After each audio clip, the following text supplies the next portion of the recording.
Selamat datang di channel kami, jangan lupa like dan subscribe channel di bawah ini.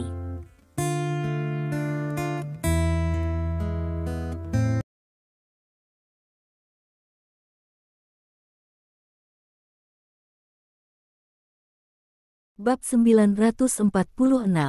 Zhao Jianlin jelas tahu arti dari kata-kata Stephen Lin, tetapi dia tidak banyak bicara. Dia hanya berkata, penampilan Scene of War adalah peristiwa besar bagi praktisi seni bela diri di seluruh dunia. Dia melampaui definisi Tuhan. Perang dan diwakili itu adalah orang yang benar-benar berdiri di langit-langit seni bela diri, yang sejalan dengan ekosistem seni bela diri saat ini, dan juga memberi orang pengejaran yang nyata. Ini adalah hal yang baik untuk seluruh dunia. Kami adalah di depan barat. Sudah ditakdirkan bahwa hal-hal ini akan ditentukan oleh kita di masa depan. Stephen Lin bertanya. Ada apa? Tanya Zhao Jianlin. Aku juga ingin menjadi Raja Naga, bukan Raja Naga Kehormatan, kata Stephen Lin. Kamu? Zhao Jianlin tertegun sejenak, dan kemudian berkata dengan suara yang dalam, aku tidak berani memberimu jaminan tentang masalah ini. Meskipun kekuatanmu pasti cukup untuk menjadi Raja Naga, tapi karena hal-hal yang Anda lakukan di klan naga sebelumnya, orang lain mungkin tidak mau melihat Anda menjadi Raja Naga dengan kekuatan nyata, tetapi saya akan memberitahu yang di atas tentang masalah ini, tergantung pada apa yang mereka pikirkan. Petik 2. Saya memiliki kontribusi terbesar untuk tindakan ini, kata Stephen Lin. Saya tahu bahwa kontribusi Anda adalah yang terbesar. Karena itu, permintaan Anda memiliki arti melapor ke atas. Jika tidak, Anda bahkan tidak perlu memberitahu orang-orang di atas. Tunggu saja kabar saya. Tuan Guo harus melakukan yang terbaik. Saya mendukung Anda, dan tidak ada jaminan bahwa itu akan berhasil, kata Zhao Jianlin. Oke, aku akan menunggu kabar baikmu. Stephen Lin berkata, menutup telepon, dan kemudian menatap Qitian. Kamu dicabut statusmu sebagai Raja Naga, tetapi kamu diberi gelar Raja Naga Kehormatan seumur hidup, kata Stephen Lin. Ini hampir sama dengan yang kupikirkan. Qitian tersenyum, dan tidak ada tanda-tanda kehilangan di wajahnya. Saya sudah meminta seseorang untuk melamar saya ke otoritas yang lebih tinggi. Apakah saya dapat menggantikan Anda tergantung pada pengaturan otoritas yang lebih tinggi, kata Stephen Lin. Kamu berkontribusi paling banyak untuk operasi yang menghancurkan langit ini, dan atasan tidak boleh menolak permintaanmu, kata Qitian. Aku pergi dulu. Jika kamu butuh sesuatu, kamu bisa datang kepadaku kapan saja. Stephen Lin mengucapkan selamat tinggal pada Qitian, lalu berbalik dan pergi. Malam. Stephen Lin menerima telepon dari Zhao Jianlin. Petinggi pada prinsipnya telah menyetujui permintaan Anda, tetapi Anda perlu menjawab pertanyaan, kata Zhao Jianlin. Apa masalahnya? Stephen Lin bertanya. Di reruntuhan, bagaimana kamu mengendalikan mayat itu? Tanya Zhao Jianlin. Ini adalah rahasia pribadi, saya tidak punya komentar, kata Stephen Lin. Tidak bisakah kamu mengatakan itu? Para petinggi sangat mementingkan mayat itu, kata Zhao Jianlin. Aku hanya bisa memberitahumu ini. Tidak hanya ada satu kerangka jenderal di medan perang di luar wilayah. Kamu dapat meminta seseorang dari atas untuk menemukannya. Selain itu, mayat itu berbeda dengan kerangka jenderal umum. Adapun perbedaannya, saya tidak memilikinya sekarang. Ada caranya, kata Stephen Lin. Oke. Aku akan menyampaikan jawabanmu dengan jujur kepada orang-orang di atas. Zhao Jianlin selesai berbicara dan menutup telepon. Stephen Lin mengesampingkan telepon dan mengerutkan kening. Tulang panglima tertinggi adalah kartu hall-nya, yang tidak boleh dibocorkan, tidak peduli siapa yang bertanya kepadanya, tidak mungkin untuk membocorkannya, tetapi jika dia tidak dapat menemukan penjelasan yang masuk akal untuk membuatnya mengendalikan tulang sang jenderal, mungkin masih ada lagi. Jika hal ini terus diselidiki, itu bukan kabar baik baginya. Ke dalam malam. Bagi orang biasa, ini adalah malam yang sangat biasa. mewah, berpesta dan berpesta. Ini adalah kehidupan malam banyak orang. Namun, bagi para pejuang di seluruh dunia, malam ini ditakdirkan untuk menjadi luar biasa. Sebab, ini adalah hari dan malam terakhir dari ultimatum klan naga. Setelah pukul 12 malam ini, jika aliansi UKC gagal memberikan jawaban yang memuaskan kepada klan naga, maka klan naga akan meluncurkan balas dendam tragis pada aliansi UKC. Klan naga dan aliansi UKC adalah salah satu organisasi terbaik di dunia. Ketika perang pecah antara kedua organisasi ini, itu tidak hanya akan memengaruhi kedua organisasi ini, tetapi juga seni bela diri timur dan barat. Bahkan mungkin memengaruhi seluruh dunia. Semua orang menunggu jawaban akhir dari UKC Union. Semua pihak telah membuat tebakan tentang kemungkinan hasil dari masalah ini, dan di antara tebakan tersebut, kemungkinan perang antara kedua belah pihak sangat tinggi. Karena aliansi UKC pada dasarnya menolak serangan mereka terhadap Raja Naga, penjelasan yang mereka berikan adalah bahwa Raja Naga dari klan Naga ingin merebut harta reruntuhan, menyerang mereka di reruntuhan, dan membunuh banyak dari mereka. Upaya terakhir, dia tidak punya pilihan selain melawan, dan akhirnya berhasil melarikan diri dari reruntuhan. Berdasarkan balasan dari aliansi UKC, hampir tidak mungkin bagi klan Naga dan aliansi UKC untuk melakukan pembalikan. Tengah malam, Dragon Clan membuat pernyataan tepat waktu. Isi pernyataannya sangat sederhana. Klan Naga sangat kecewa dengan kinerja aliansi UKC, dan akan segera memulai operasi balas dendam terhadap aliansi UKC. Tindakan balas dendam termasuk tetapi tidak terbatas pada anggota aliansi UKC dalam operasi balas dendam ini. Semua dosa berasal dari aliansi UKC, klan Naga hanyalah serangan balik yang sah tanpa pilihan. Segera setelah pernyataan ini keluar, secara resmi membuka awal perang aliansi antara Dragon Clan dan UKC. Jam 3 pagi, sebuah klub di Liga UKC di Amerika Utara telah diserang. Pemilik klub tidak lain adalah Dirk Nowitzki. Klub tersebut diserang oleh orang-orang berseragam naga, dan seluruh klub dibakar secara artifisial, dan akhirnya berubah menjadi abu dalam amukan api. Perlu disebutkan bahwa klub ini adalah klub terbesar di bawah Dirk Nowitzki, tetapi tidak ada seorang pun yang bertugas di klub malam itu. Hal ini juga untuk menghindari jatuhnya korban. Pada pukul 4 pagi, kantor, klub, dan pusat pelatihan aliansi UKC di Asia Timur, Afrika Selatan, dan Eropa Barat semuanya diserang oleh personel terkait yang mengenakan seragam naga. Anehnya, tidak ada korban jiwa di tempat-tempat yang diserang ini, karena tidak ada yang pergi bekerja. Setelah itu, menurut sumber dari klan naga, mereka tidak berniat membakar api perang terhadap orang yang tidak bersalah, jadi sebelum serangan dilancarkan, mereka telah memperingatkan orang yang bersangkutan untuk tidak pergi ke tempat mereka diserang, dan beberapa hari ini serangan ini hanyalah awal dari perang ini. Tujuannya adalah untuk menghangatkan suasana dan membuka jalan untuk serangan yang lebih ganas nantinya.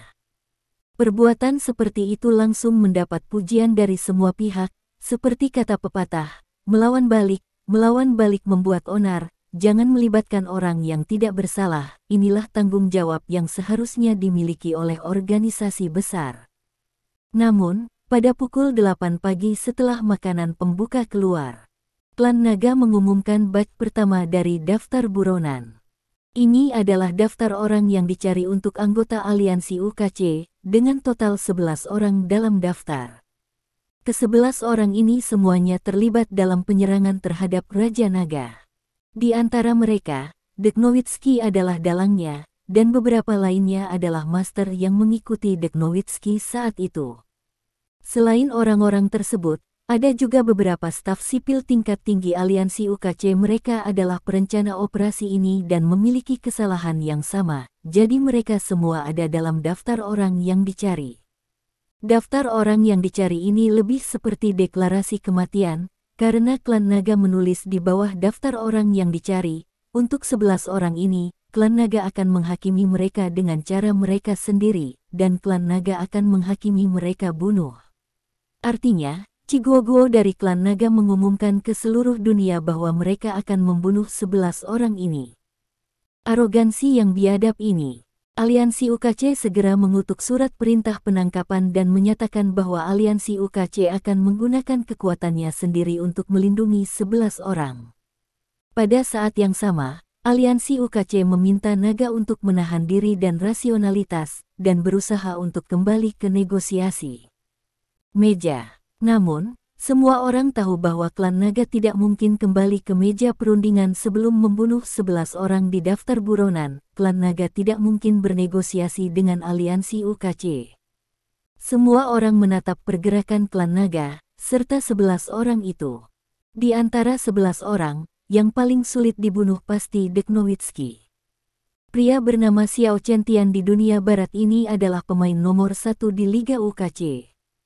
Xiao Chentian tidak yakin untuk membunuhnya, jadi jika dia mau untuk membunuh orang ini, beberapa Raja Naga harus menyerang pada saat yang sama, dan sekarang Dek Nowitzki bersembunyi di markas Liga UKC. Akankah Raja Naga menyerang markas aliansi UKC pada saat yang sama? Saat itu, apakah aliansi UKC masih perlu mengerahkan senjata besar untuk membunuh Raja Naga ini? Saraf seluruh dunia tampaknya tegang saat ini. Dan di bawah situasi seperti itu, berita mengalir keluar dari klan naga. Klan naga akan memilih 2 orang dari 10 dewa perang teratas, satu akan mengisi posisi Raja Naga Emas Kitian, dan yang lainnya akan menjadi Raja Naga baru. Dalam hal ini, organisasi Raja Naga akan berubah dari 4 orang paling orisinal menjadi 6 orang saat ini. 6 Raja Naga. Kekuatan puncak klan naga akan sangat meningkat, dan hanya ada satu tujuan dari semua peningkatan ini, yaitu untuk menunjukkan tekad mereka kepada aliansi UKC.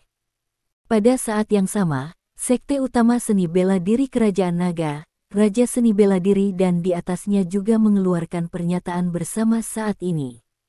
Semua prajurit di kerajaan naga akan membantu klan naga untuk memburu dan membunuh 11 orang dalam daftar buronan. Semua sekte, kelompok seni bela diri, dan individu akan berjuang sampai akhir dengan aliansi UKC dengan segala cara.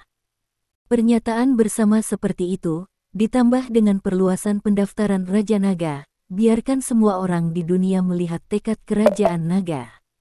Saat itulah aliansi UKC menyadari bahwa yang mereka hadapi bukan hanya klan naga, tetapi negara adidaya dengan populasi hampir 2 miliar. Di negara ini, tidak hanya Raja Naga, tetapi juga 10 dewa-dewa perang, serta monster yang tersembunyi dalam kegelapan. Banyak pembangkit tenaga listrik yang tidak diketahui. Orang-orang ini menyendiri dan tidak harus mematuhi perintah klan naga, tetapi ketika klan naga menghadapi musuh yang kuat, mereka bersedia berdiri dan bantu klan naga. Seni bela diri dari seluruh klan naga, karena musuh seperti aliansi UKC, telah bersatu tidak seperti sebelumnya. Bab 947. Serikat UKC akhirnya merasakan tekanan.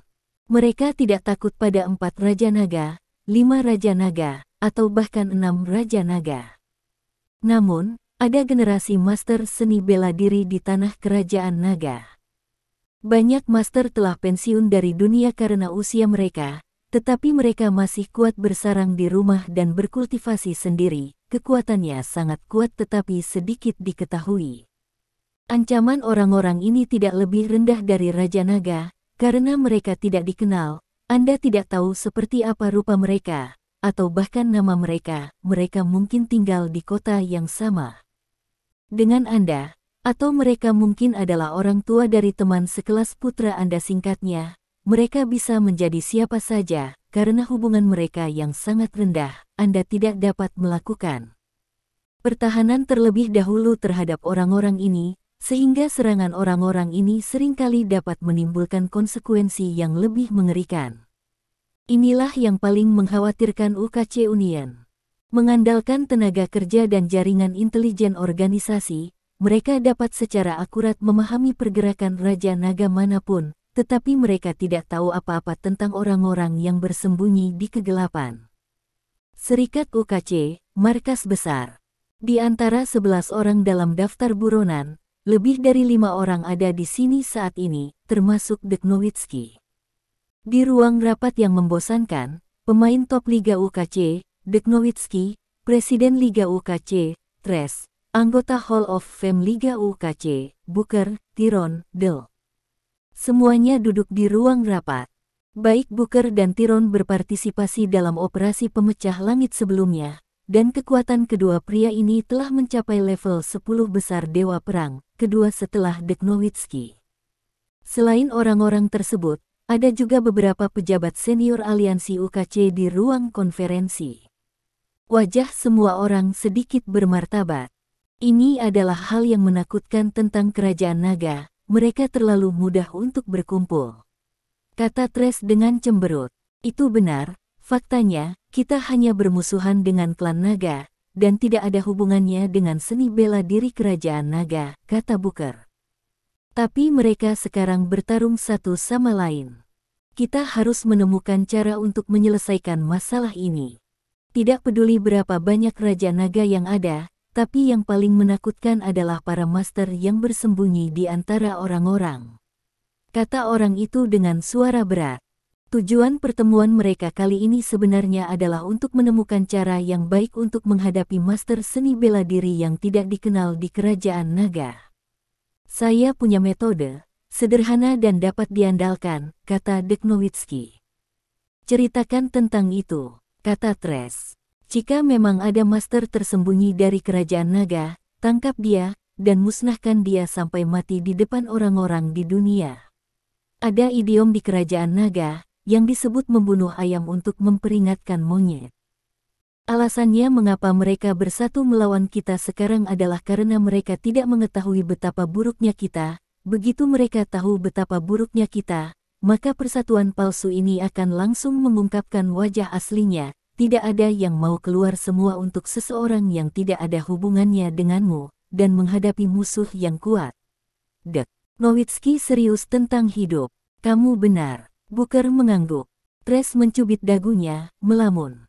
Setelah sekian lama, Tres berkata, kita tidak bisa menunggu untuk masalah ini. Kita harus menemukan penguasa kerajaan naga secepat mungkin. Bunuh ayamnya secepat mungkin, sehingga kita bisa menakut-nakuti penguasa kerajaan naga itu secepat mungkin. Petik 2. Apa yang harus kita lakukan? Kita tidak bisa membuat master begitu saja, kata Booker dengan cemberut. Mengapa kita tidak bisa membuat master dari udara tipis? Karena itu adalah master tersembunyi, itu berarti hanya ada sedikit orang yang mengenalnya. Jika kita menemukan seseorang dan mengatakan bahwa dia adalah master super di kerajaan naga, apakah itu tidak cukup? Kata Tres. Ya, ketika orang-orang di sekitar mendengar ini, mata mereka langsung berbinar. Yang kita butuhkan adalah seseorang yang bisa menakuti penguasa kerajaan naga. Apakah orang ini ayam, anjing, atau babi, tidak masalah sama sekali, selama dia bisa menakuti orang, kata Tres dengan sebuah senyuman. Kamu benar, Tres, tetapi kamu tidak bisa menemukan seseorang begitu saja, setidaknya orang ini harus menjadi seorang pejuang, kata Deknowitski. Serahkan masalah ini padaku. Aku memiliki orang yang sangat baik di bawah komandoku. Terlalu mudah baginya untuk pergi ke Longguo untuk menemukan orang seperti itu, kata Tres. Apakah Anda masih memiliki orang-orang seperti itu di bawah komando Anda? Deknowitski bertanya dengan rasa ingin tahu. Ya, itu penduduk asli kerajaan naga. Dia bergabung dengan kerajaan bintang dan garis beberapa tahun yang lalu. Dia sangat mencintai kerajaan bintang dan garis sehingga dia bahkan mengubah namanya. Awalnya, namanya adalah Chen Goudan, tetapi setelah dia bergabung dengan Stars and Stripes Kingdom itu diubah menjadi Charlie Chen, dan sekarang dia telah membantu kami mempromosikan aliansi UKC kami di China, kata Tres. Oke, mari kita lakukan ini secepat mungkin. Selama gelombang moral pertama prajurit kerajaan naga ditekan, tidak akan ada banyak masalah di masa depan. Kata Deknowitski. Apa pendapatmu tentang klan naga? Tres bertanya. Kami orang-orang akan tersebar di seluruh dunia. Untuk memastikan tingkat keberhasilan pembunuhan, klan naga mungkin akan mengirim semua Raja Naga keluar. Sangat mungkin hanya Xiao Qiantian dan Stephen Lin yang akan datang kepadaku. Tapi, di sini di markas, aku bahkan tidak perlu membunuh mereka. Selama mereka berani datang, aku berani menahan mereka di sini. Deknowitsky berkata dengan dingin. Mungkin, ini kesempatan bagus bagi kita. Aksi kita gagal di reruntuhan, dan sekarang, kita mungkin bisa melanjutkan aksi kita. Kata Trash. Kalau begitu biarkan dia melanjutkan dan lihat siapa pemenangnya pada akhirnya. Deknowitsky mengertakkan gigi dan berkata. Kerajaan Naga, ibu kota kekaisaran, di malam hari. Di dalam markas klan Naga. Banyak orang berlari ke jendela untuk melihat keluar. Hari ini, berita datang dari puncak klan Naga bahwa 4 dari 10 dewa perang teratas memiliki gagasan tentang posisi Raja Naga. Mereka akan tiba di markas klan Naga pada malam hari dan melakukan pemutaran terakhir di aula seni bela diri dari kantor pusat. Pada saat ini, semua orang berdiri di depan pintu, hanya untuk bertaruh pada sikap 10 dewa perang teratas. Bagi orang biasa, 10 dewa perang teratas adalah kekuatan super yang tidak dapat dicapai seumur hidup, dan mereka mewakili 10 orang terkuat di kerajaan Naga. Meskipun ada banyak orang yang telah mencapai tingkat dewa perang 10 besar, sebelum melalui pertempuran yang relevan, orang-orang ini hanya bisa disebut tingkat dewa perang 10 besar, bukan tingkat dewa perang 10 besar yang sebenarnya. 10 dewa perang teratas berarti kehormatan tertinggi bagi para pejuang, dan juga menyatakan bahwa mereka memiliki basis penggemar yang besar di belakang mereka. Pada saat ini, staf klan Naga tampak seperti penggemar, berharap melihat orang yang mereka sukai. 10 dewa perang datang ke markas klan Naga satu demi satu. Dan setelah orang-orang ini tiba di markas Dragon Clan, Stephen Lin juga muncul di hadapan semua orang. Melihat penampilan Stephen Lin, banyak orang terkejut. Anda tahu, Stephen Lin adalah Raja Naga yang terkenal. Penambahan Raja Naga baru hari ini tidak ada hubungannya dengan dia. Apa yang dia lakukan di sini? Bos. Melihat Stephen Lin, Min Ninger bergegas turun dengan penuh semangat. Banyak orang dari Departemen Hubungan Masyarakat juga melihat Stephen Lin seperti Min Ninger. Mereka semua berlari ke bawah dengan penuh semangat dan mengepung Stephen Lin. Bos. Min Ninger melompat ke Stephen Lin dan berkata, Bos, aku sangat merindukanmu. Pikirkan saja, jangan mati. Stephen Lin tertawa. Bos, kami juga merindukanmu. Teriak yang lain. Melihat mantan bawahan di sekitarnya, Stephen Lin tersenyum dan berkata, apakah pekerjaan Anda baru-baru ini berjalan? Tanda tanya petik 2. Dengan baik, banyak orang di gedung markas terdekat menunjukkan ekspresi bingung saat melihat pemandangan ini. Di markas besar klan Naga, keagungan pemimpin sangat penting, sehingga hanya sedikit pemimpin yang akan rukun dengan bawahannya. Jadi ketika mereka melihat orang-orang dari Departemen Hubungan Masyarakat mengelilingi mantan direktur mereka, banyak orang tidak dapat membayangkannya. Itu keluar mengapa sutradara yang telah pergi masih memiliki popularitas yang tinggi. Hei, itu Direktur Wang dari Departemen Intelijen, mengapa dia ikut bersenang-senang? Seseorang melihat Wang Yuyi di tengah kerumunan dan mau tidak mau bertanya. Lihat, tidak hanya Direktur Wang, tetapi juga Direktur Zhao dari Departemen Angkatan Bersenjata. Aneh. Ketika Stephen Lin ada, semua orang takut dia akan mati. Mereka berharap dia segera pergi. Mengapa dia kembali kali ini? Semua orang berkumpul di sana. Ah, lihat, Direktur Li dari bagian pertama juga muncul. Ya Tuhan, seseorang berteriak kegirangan. Di luar gedung markas, Stephen Lin tidak hanya melihat Wang Yuyi, tetapi juga Zhao Zhengnan, Wu Yuhuo, dan Li Shaobing. Orang-orang ini kurang lebih berkonflik dengannya sebelumnya, tetapi sekarang mereka semua turun. Tampaknya orang-orang ini seharusnya mengetahui sesuatu sebelumnya. Kali ini, Raja Naga merekrut total 5 orang, 4 di antaranya adalah 10 dewa perang teratas. Stephen Lin masuk melalui pintu belakang, tetapi tidak dapat disangkal bahwa dia pasti yang terkuat di antara orang-orang ini. Oleh karena itu, hampir pasti salah satu posisi Raja Naga akan jatuh di atas kepalanya, Stephen Lin. Zhao Zhengnan dan yang lainnya pasti sudah mengetahui berita itu, jadi mereka datang untuk menemuinya secara khusus, yang bisa dianggap menunjukkan niat baik. Bagaimanapun, begitu Stephen Lin menjadi Raja Naga dengan kekuatan nyata, dia akan menjadi pemimpin mereka. Beberapa direktur mengobrol dengan Stephen Lin dengan antusias, bahkan Li Xiaobing, yang biasanya tidak pandai berkata-kata, mengucapkan beberapa kata lagi saat ini. Ini mengejutkan para penonton di atas. Berita mereka relatif terlambat, jadi mereka tidak tahu bahwa Stephen Lin telah membuat janji dengan Raja Naga. Ketika mereka melihat Direktur Divisi Rahasia Kelima, mereka berada di kantor Stephen Lin seolah-olah mereka menerima parade militer. Stephen berjalan satu persatu, dan mereka merasa seolah-olah telah melihat hantu. Stephen Lin bertukar sapa sederhana dengan semua orang, lalu melambaikan tangan kepada semua orang dan berjalan ke aula seni bela diri. Bab 948. Stephen Lin datang ke pintu masuk aula Yanwu. Pintu aula seni bela diri terbuka, dan beberapa mobil dengan plat nomor khusus diparkir di depan pintu. Beberapa tentara berjaga di pintu, dan ketika mereka melihat Stephen Lin muncul, mereka membiarkan Stephen Lin lewat setelah pemeriksaan rutin. Stephen Lin berjalan ke gerbang, di belakangnya ada arena besar untuk seni bela diri.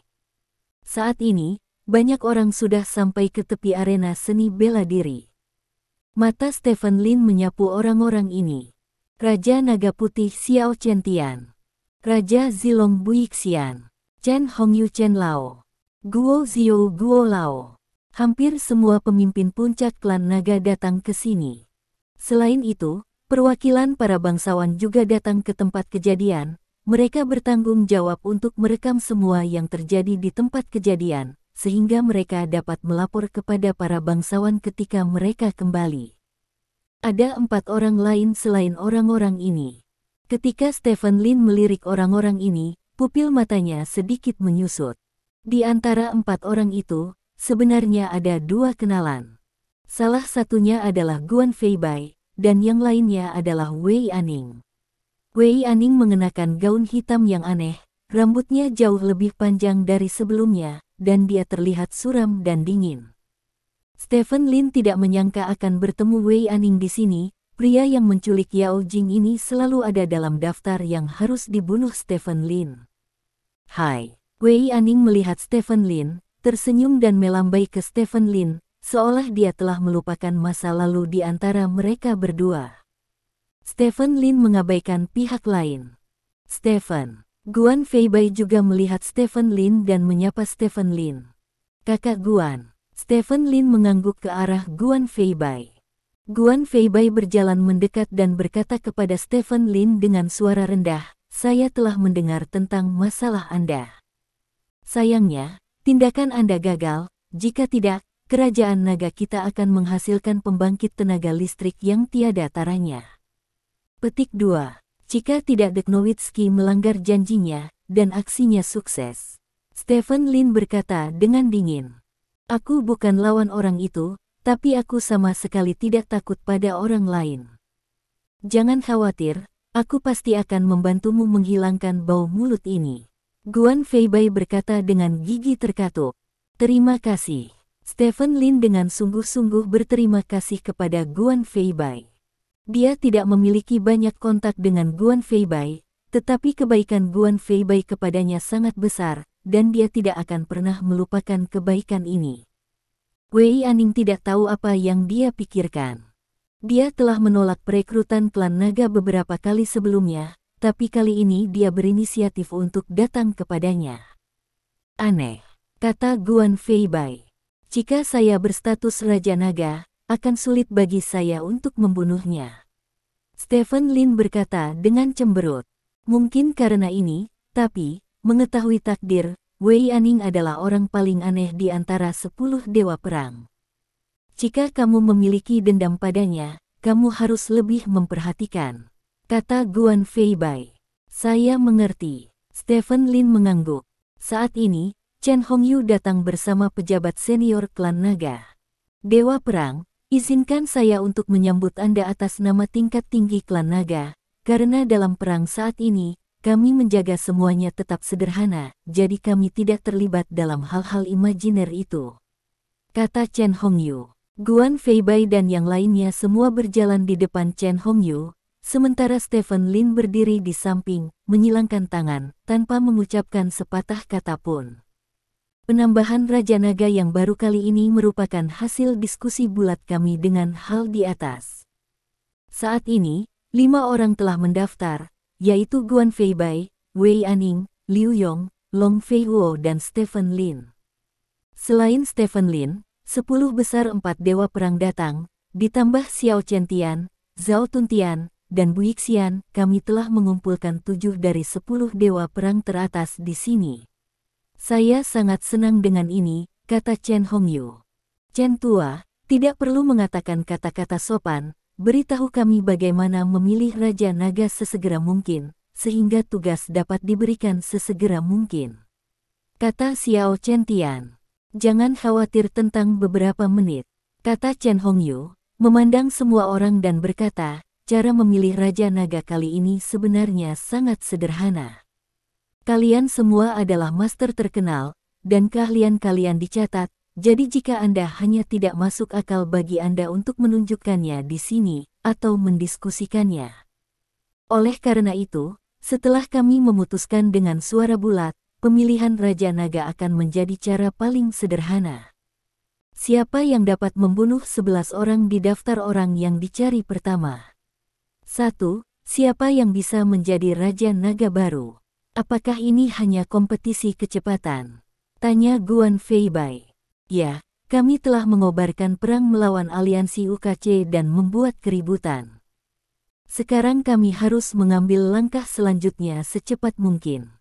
Semakin cepat kami membunuh orang-orang yang ada dalam daftar buronan, semakin kami dapat menunjukkan kekuatan kami, dan pada saat yang sama, kami dapat itu mendorong aliansi UKC untuk mencari perdamaian, jadi kami hanya mengejar kecepatan.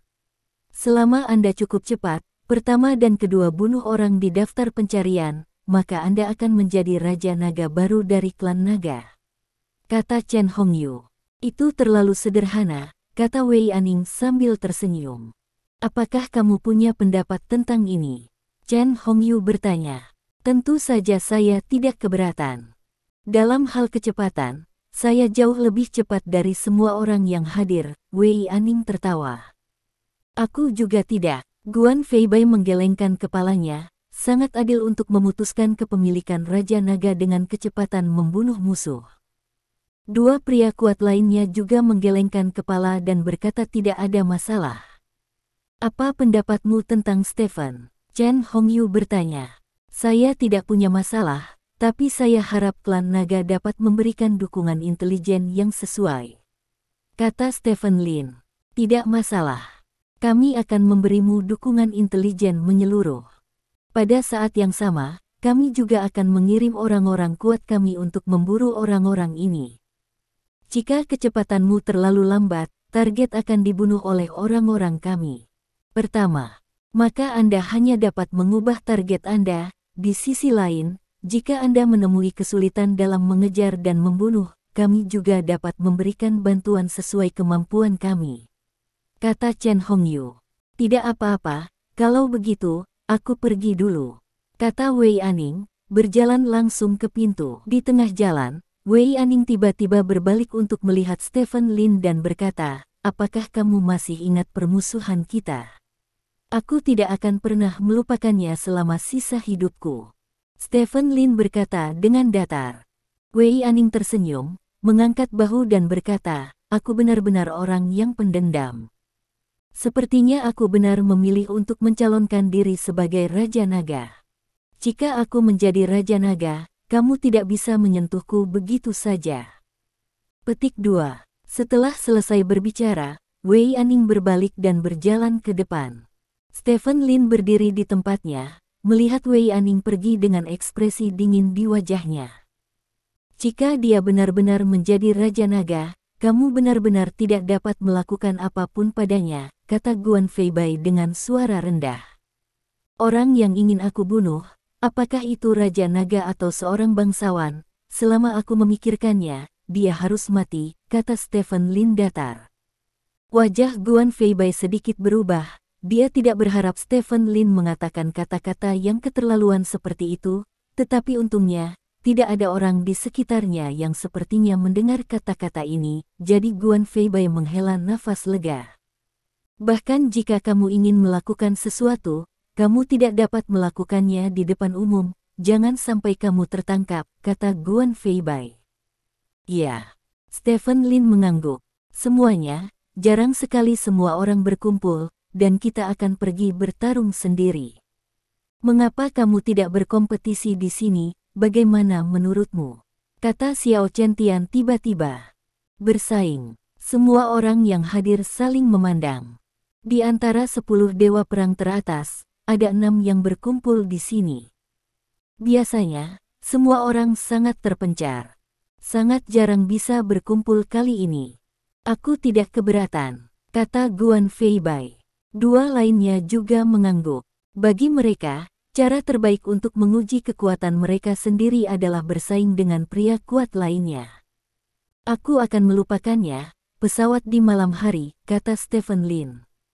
Pesawat di malam hari. Zhao Tuntian memandang Stephen Lin dengan rasa ingin tahu dan bertanya, kemana kamu pergi malam ini?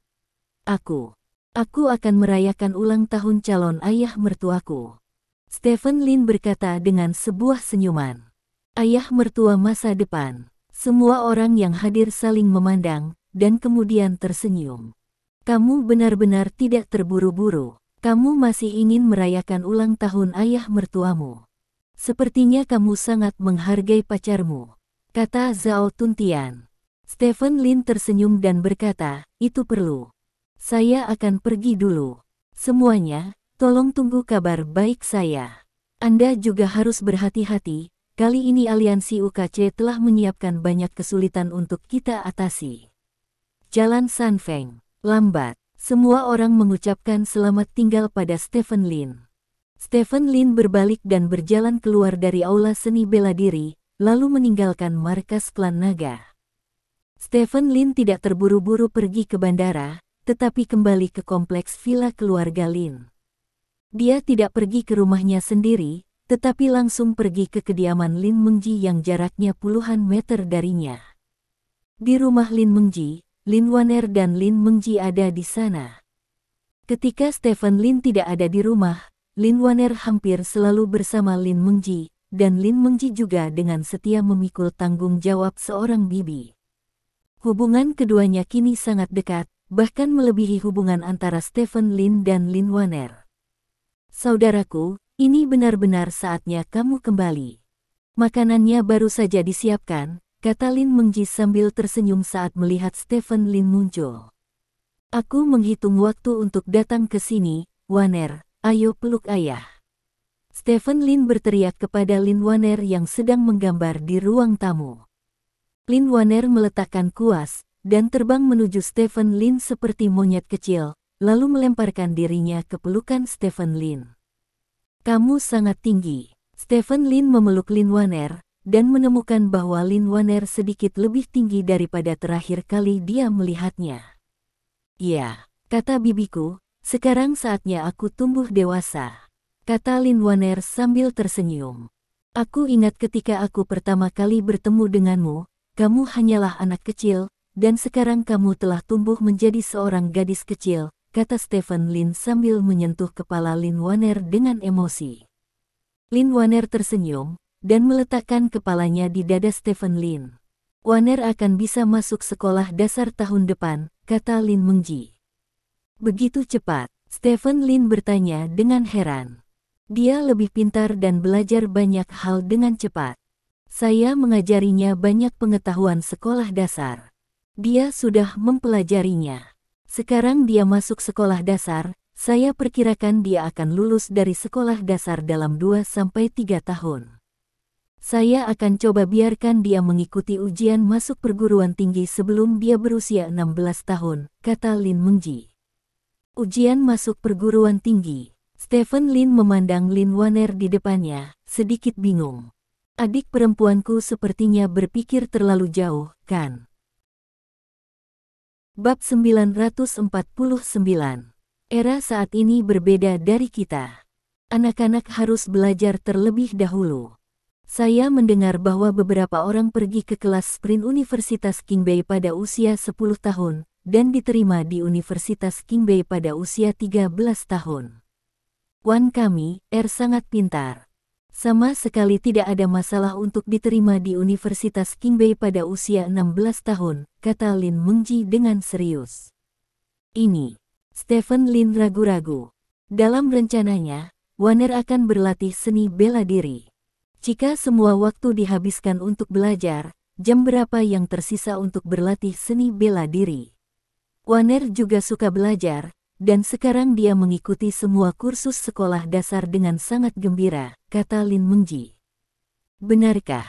Stephen Lin bertanya.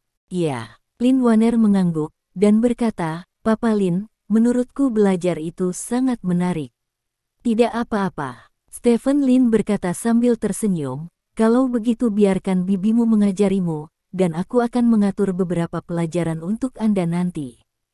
Saya seorang guru mata pelajaran lain. Namun, Pastor Lin memiliki satu permintaan, yaitu, Anda tidak boleh melewatkan gerakan apapun yang saya ajarkan kepada Anda. Saya tidak jatuh. Lin Wanner berkata, melepaskan diri dari pelukan Stephen Lin, dan kemudian berdiri di pelukan Stephen Lin di depannya. Dia dengan hati-hati melatih gerakan yang diajarkan oleh Stephen Lin. Bahkan Stephen Lin terpana oleh kelancaran aliran seluruh rangkaian gerakan.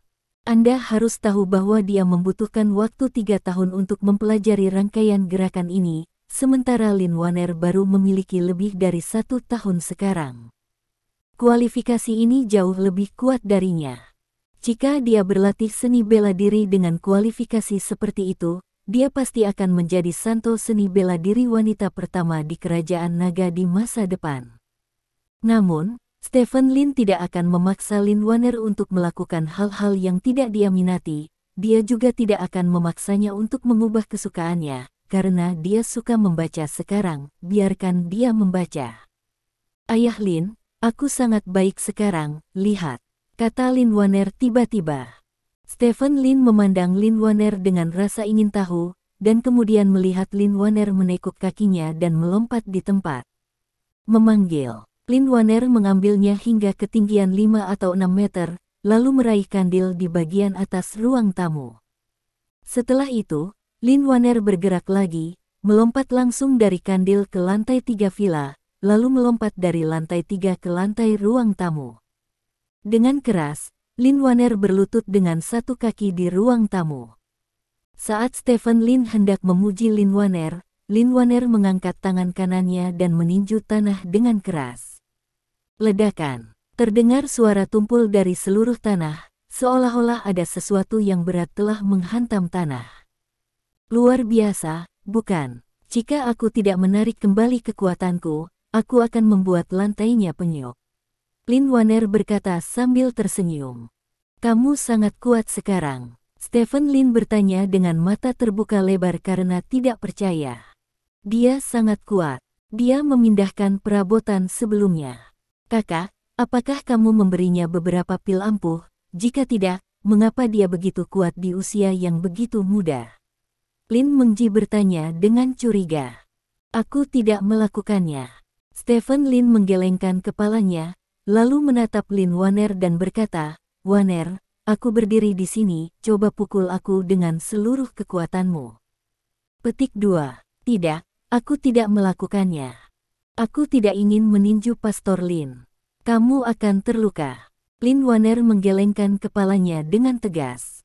Tidak apa-apa, kamu tidak memukuliku, kamu bermain denganku, Ayah Lin luar biasa, aku tidak akan terluka, kata Stephen Lin.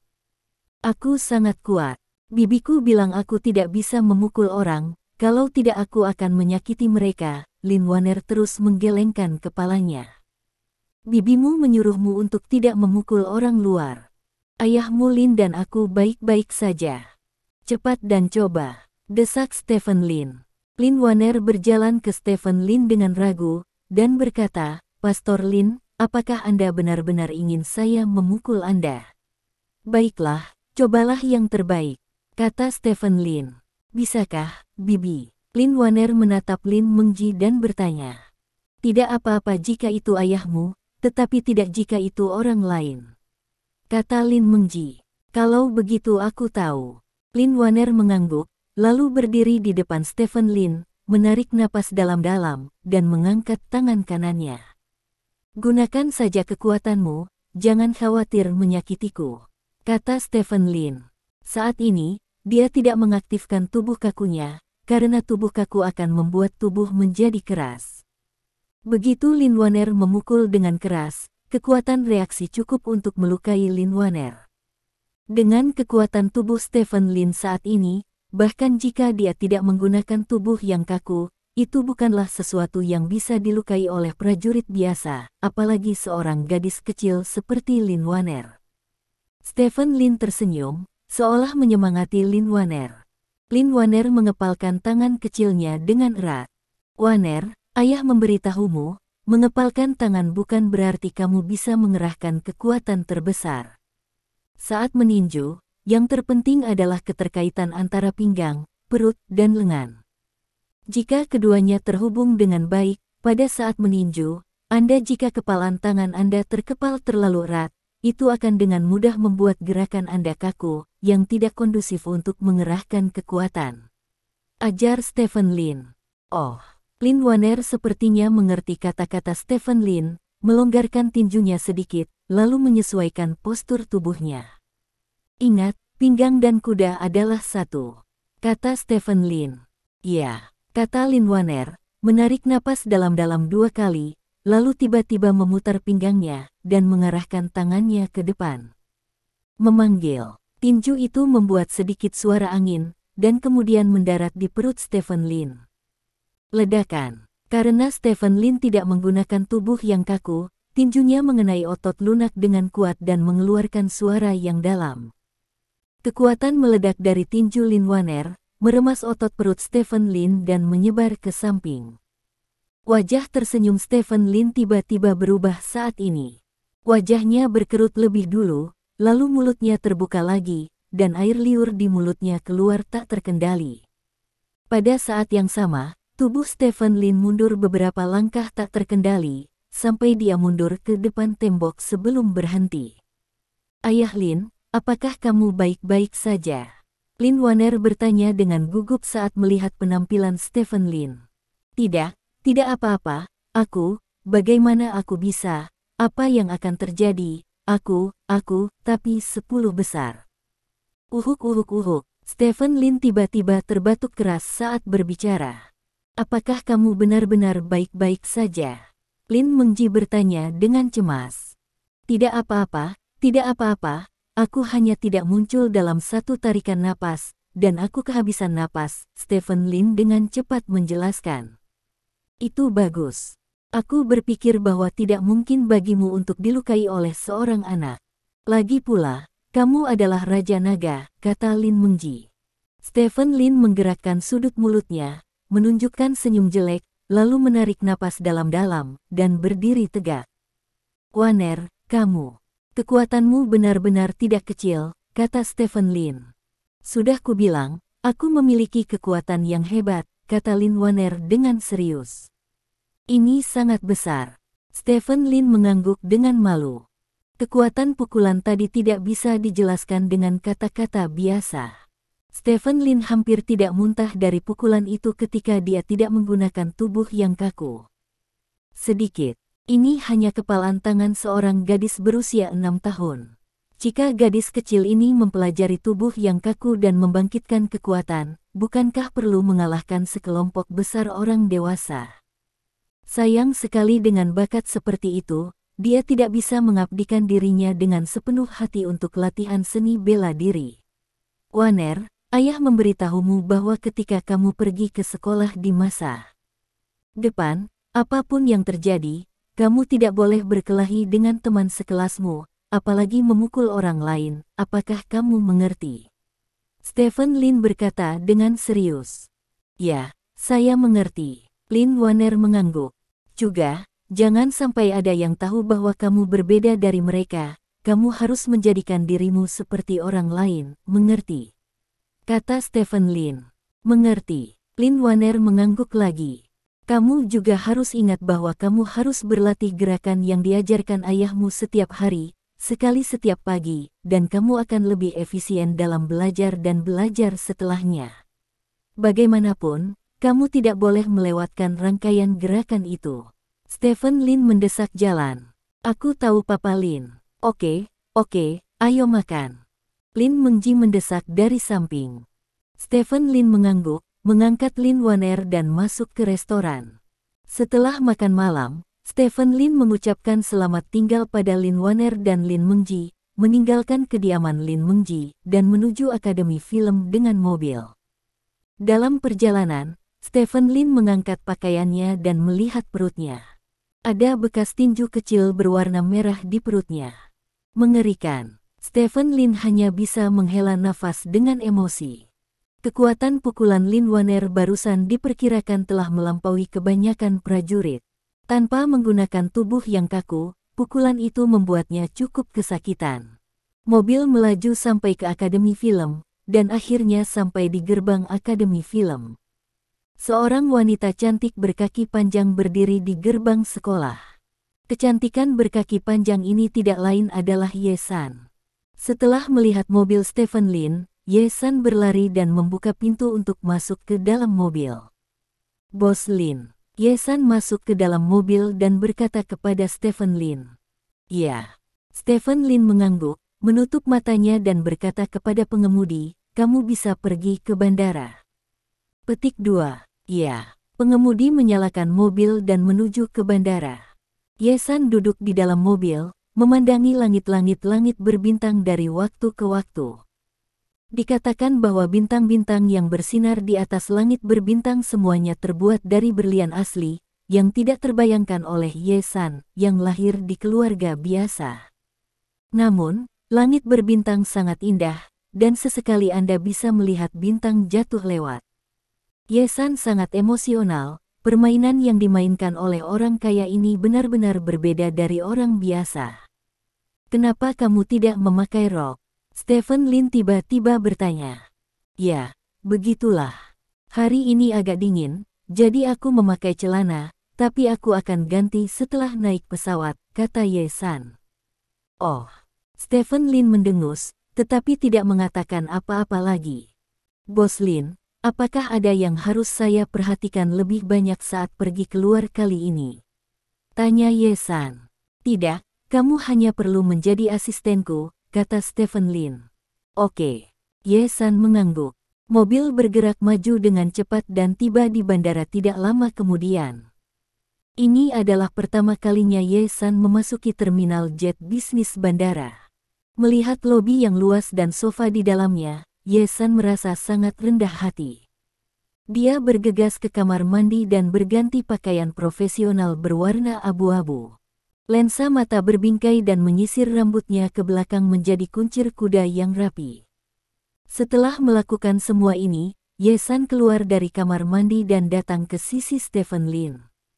Agak lucu. Stephen Lin menatap Ye San dan berkata sambil tersenyum. Bab 950. Stoking hitam, rok profesional, dan mata berbingkai emas. Saat ini, Ye San terlihat seperti seorang sekretaris. Nyatanya, Ye San berperan sebagai sekretaris Stephen Lin saat dia keluar kali ini. Aku akan membawamu ke beberapa acara yang disebut high-end saat aku keluar kali ini. Kamu harus tahu cara menatap mataku dan melakukan sesuatu. Aku bisa memberitahumu dengan bertanggung jawab. Jika kamu melakukannya dengan baik kali ini, maka kamu akan memiliki kesempatan untuk menjalani kehidupan yang Anda dambakan, kata Stephen Lin. Aku akan bekerja keras. Ye San mengangguk dengan serius. Saat itu, seorang pramugari datang. Tuan Lin, pesawat pribadi Anda siap lepas landas, dan Anda dapat menaikinya sekarang, kata pramugari sambil tersenyum. Stephen Lin mengangguk, bangkit dan berjalan keluar. Ye-san dengan cepat mengambil barang bawaan Stephen Lin dan meninggalkan ruang tunggu bersama. Keduanya sampai di bagian bawah gedung terminal, dan sudah ada mobil khusus yang menunggu di sini. Keduanya masuk ke mobil khusus dan datang ke aspal. Ketika Ye-san membuka koper Stephen Lin dan keluar dari mobil, dia melihat sebuah pesawat besar. Pesawat ini berkali-kali lebih besar daripada yang dia bawa pulang selama liburan musim dingin dan musim panas. Dia sering membaca berita dan mengetahui bahwa pesawat ini adalah Airbus A380, pesawat jumbo. Ini adalah istana bergerak yang bernilai ratusan juta. Seseorang benar-benar menggunakannya sebagai jet pribadi. Terlalu boros. Apa yang kamu lakukan berdiri di sana dengan bodohnya? Naiklah ke pesawat, desak Stephen Lin. Ya. Ye-san kembali sadar, berlari sepanjang jalan untuk mengejar Stephen Lin, dan kemudian naik ke pesawat bersama Stephen Lin. Bagian dalam pesawat bukanlah tata letak pesawat biasa. Begitu memasuki kabin, ada lorong, dan setelah melewati lorong itu, sebuah aula besar muncul di depan Ye-san. Ada sofa besar di lobi, bar dengan bar, dan bahkan meja biliar dan teater rumah. Ye-san tercengang. Meskipun dia bertemu banyak master kaya dan pergi bersama mereka ketika dia menjadi guru seni teh, tapi itu hanya terbatas pada mobil mewah dan kapal pesiar. Ini benar-benar tidak seberapa dibandingkan dengan Kentut. Perlu waktu lebih dari 10 jam untuk sampai ke Fuguo. Peralatan hiburan di sini cukup banyak, ada kamar tidur di sana, ada KTV di lantai bawah, dan ada kolam renang. Kamu bisa menggunakan semuanya, tapi ingat, ketika aku membutuhkanmu, kamu harus muncul di hadapanku pertama kali, dan selalu mempertahankan kondisi terbaik, kata Stephen Lin. Mengerti, Ye-san mengangguk. Kali ini ketika aku membawamu keluar, kamu akan melihat banyak bangsawan. Ingat, kamu mewakili wajahku dan wajah orang-orang kerajaan naga. Jangan menunjukkan rasa takut. Kamu harus memahami bahwa peran terbesarmu adalah Fas. Stephen Lin berkata. Iya. Ye-san terus mengangguk. Stephen Lin tidak banyak bicara, berjalan ke sofa di sebelahnya dan duduk. Pesawat lepas landas dengan cepat dan terbang ke negara korup yang jauh. Negeri busuk yang terletak di tengah Eropa ini merupakan salah satu negara terbesar di Eropa. Kota York adalah kota terbesar kedua di Road Country, karena kedekatan kota ini dengan laut, industri perikanan sangat berkembang. Di tengah kota berdiri sebuah rumah besar. Nama manor ini adalah Manor Bauhinia, manor pribadi, dan pemiliknya adalah Adipati Bauhinia yang terkenal. Beberapa orang memanggilnya Grand Duke Bauhinia. Duke of Bauhinia adalah nama sebuah gelar yang telah diwarisi oleh keluarga Portman selama beberapa generasi, dan merupakan gelar paling terhormat ketiga setelah ratu dan pangeran. Di negara dengan monarki konstitusional seperti kerajaan reruntuhan, Duke of Redwood mewakili bangsawan dan kemuliaan tertinggi. Meskipun Duke of Redwood tidak memiliki kekuatan nyata, dia masih memiliki posisi penting dalam masyarakat, dan industrinya tersebar di seluruh dunia. Ruin Kingdom semua lapisan masyarakat, bahkan di negara-negara Eropa lainnya juga memiliki industrinya. Pada saat yang sama, Adipati Bauhinia memiliki wilayah kekuasaan kedua setelah ratu, dan pejabat di wilayah kekuasaan ini perlu membayar biaya tertentu kepada Adipati Bauhinia setiap tahun sebagai biaya penggunaan wilayah kekuasaannya. Setelah bereproduksi ribuan tahun, pada generasi Ryan Portman, total aset keluarga telah melebihi 1 triliun yuan, dan keluarganya dapat menduduki peringkat pertama di seluruh dunia. Namun, meskipun Ryan Portman sangat mulia, dia adalah orang miskin yang digoda oleh takdir. Dia hanya memiliki satu anak laki-laki dalam hidupnya, dan anak laki-laki ini meninggal ketika dia dewasa. Tidak butuh waktu lama bagi Ryan Portman untuk didiagnosis menderita penyakit tertentu. Penyakit ini tidak hanya menggerogoti kesehatannya, tetapi juga membuatnya kehilangan nyawanya. Kesuburan. Tepat ketika orang mengira bahwa gelar Adipati Bauhinia akan jatuh ke tangan kerabat jaminan Ryan Portman, Tuhan menyukai Ryan Portman, dan Ryan Portman menemukan putrinya yang tidak sah, Natalie Portman. Meski Natalie Portman adalah seorang wanita, dia masih bisa mewarisi gelar Adipati Bauhinia. Namun, takdir mempermainkan Ryan Portman lagi saat ini. Putrinya Natalie Portman berusia lebih dari 40 tahun, tetapi dia belum menikah, tidak memiliki anak, dan bahkan tidak punya pacar. Jika Natalie Portman meninggal, atau jika dia tidak memiliki anak selama sisa hidupnya, gelar Adipati Bauhinia pada akhirnya akan jatuh ke garis agunan. Untuk alasan ini, Ryan Portman pernah memilih suami untuk Natalie Portman di kalangan aristokrat di seluruh Eropa, tetapi sangat disayangkan bahwa tidak ada orang yang dipilih Ryan Portman adalah Natalie Portman. Portman menyukainya. Bahkan ada desas-desus bahwa Natalie Portman sebenarnya adalah seorang lesbian. Namun, rumor tersebut akhirnya pecah beberapa waktu lalu. Natalie Portman secara pribadi memberitahu Duke of Bauhinia bahwa dia telah menemukan pacar, dan bahwa pacarnya adalah Raja Naga yang mulia dari Kerajaan Naga, dan dia juga seorang miliarder. Meski pacarnya tidak memiliki gelar apapun, status Raja Naga dan miliarder tidak lebih buruk dari bangsawan, sehingga Adipati Bauhinia sangat puas dengan pacar Natalie Portman. Kali ini, untuk ulang tahun ke-70 Duke Bauhinia, dia secara khusus meminta seseorang untuk mengirimkan undangan kepada pacar putrinya. Saat ini, di Bauhinia Manor, Ryan Portman sedang mengkonfirmasi daftar tamu terakhir dengan kepala pelayan. Peyton, ini akan menjadi yang terakhir kalinya aku mengadakan pesta ulang tahun. Semua teman lama dan bangsawanku di atas Viscount harus diundang, dan tidak boleh ada yang terlewatkan, kata Ryan Portman dengan suara lemah sambil duduk di sofa. Dia telah sakit selama beberapa tahun, dan meskipun didukung oleh obat-obatan, tubuhnya menjadi sangat lemah. Aku tahu, Tuan. Kepala pelayan di sebelahnya berkata dengan serius. Nama kepala pelayannya adalah Peyton. Dia telah mengikuti Ryan Portman selama lebih dari 30 tahun, dan dia dianggap sebagai salah satu bawahan Ryan Portman yang paling terpercaya. Hei, aku sudah sangat tua. Ryan Portman menyesap kopi di atas meja dengan tangan gemetar, lalu berkata kepada Peyton, Peyton, aku sedang mempertimbangkan apakah akan berpartisipasi dalam pesta ulang tahun ini. Berpikir untuk memberikan gelar saya kepada Natalie. Tuan, saya menghormati semua keputusan Anda dan akan selalu melayani Anda dan Nona. Peyton berkata sambil membungkuk. Ryan Portman tersenyum dan berkata, Anda selalu menjadi pelayan saya yang paling setia dan dapat diandalkan. Saya hanya ingin mendengar pendapat Anda. Petik 2. Pendapat saya. Peyton ragu-ragu dan berkata, saya pikir, Nona sudah tidak muda lagi, dan dia telah menemukan pacar. Sejujurnya, dia telah mencapai waktu di mana dia dapat mewarisi gelar tersebut.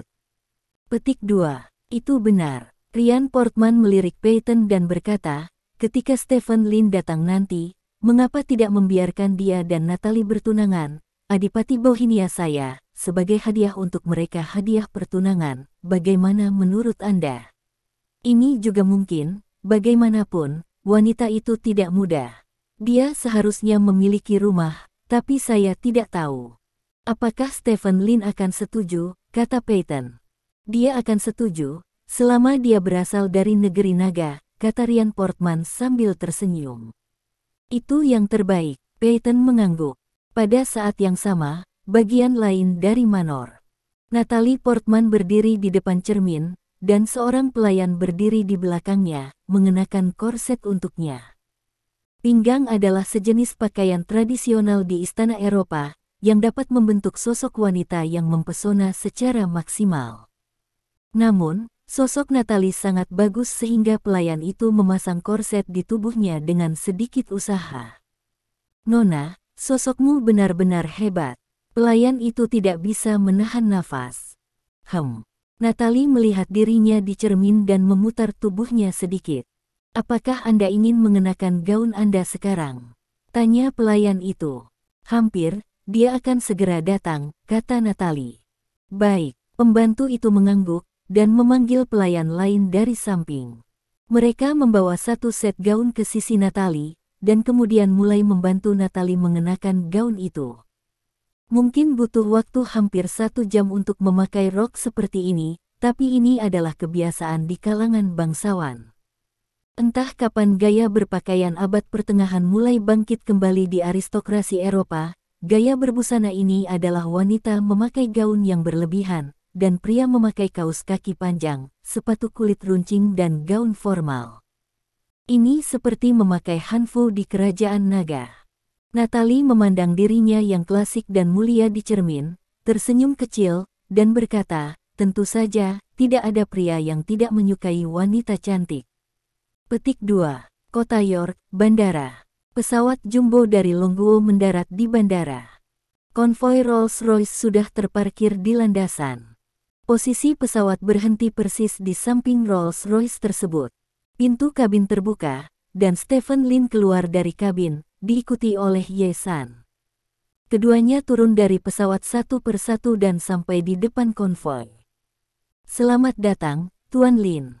Peyton dengan tuxedo berkata kepada Stephen Lin dengan senyum di wajahnya. Halo, Tuan Peyton. Stephen Lin mengangguk ke Peyton. Meskipun dia belum pernah bertemu, Stephen Lin sudah mengenal Peyton dari informasi tersebut.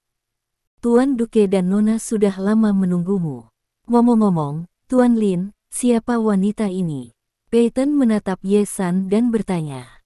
Dia adalah sekretaris dan asisten saya, bernama Ye San, Stephen Lin memperkenalkan. Jadi begitu, Mes. Ye, senang bertemu dengan Anda, dua tamu, silakan masuk ke mobil. Kata Peyton. Stephen Lin mengangguk dan masuk ke mobil, dan Ye San buru-buru masuk ke mobil juga. Setelah itu, konvoi meninggalkan bandara dan menuju Manor. Terima kasih. Sampai jumpa di bab selanjutnya.